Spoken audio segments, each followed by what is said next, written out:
ایک حدیث میں یرحم اللہ من عباد الرحماء، اللہ تو رحم کرتے اپنے رحم دل بندوں پر، جو بندے اللہ کی مخلوق پر رحم کرتے ہیں اللہ ان پر رحم کرتے ہیں۔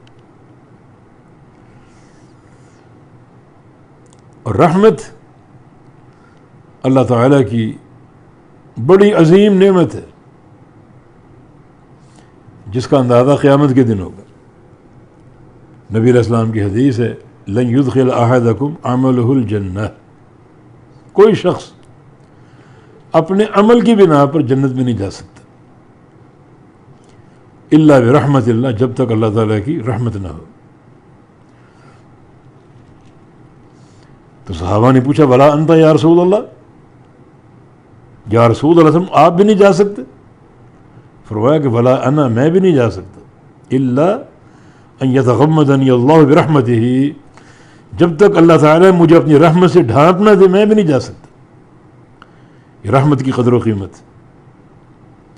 دراصل ہمارے اعمال جنت کا مول نہیں بن سکتے، وہ اعمال ہماری کمائی ہے، ہمارا کسب ہے، اور جنت اللہ تعالیٰ کی عظیم الشان نعمت۔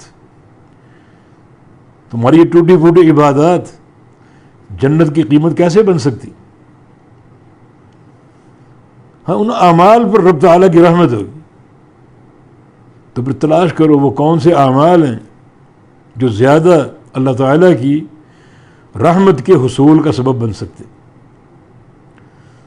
تو ان احادیث کی روشنی میں اللہ کے بندوں پر، اللہ کی مخلوق پر مہربانیاں کرنا اور رحم دلانا معاملہ کرنا، یہ زیادہ اللہ تعالیٰ کی رحمت کو خریدنے اور حاصل کرنے کا سبب بنے گی۔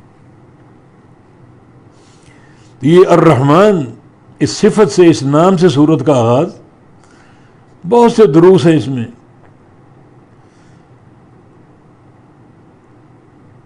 اور پھر پوری سورت اسی رحمت کے موضوع پر مشتمل ہے۔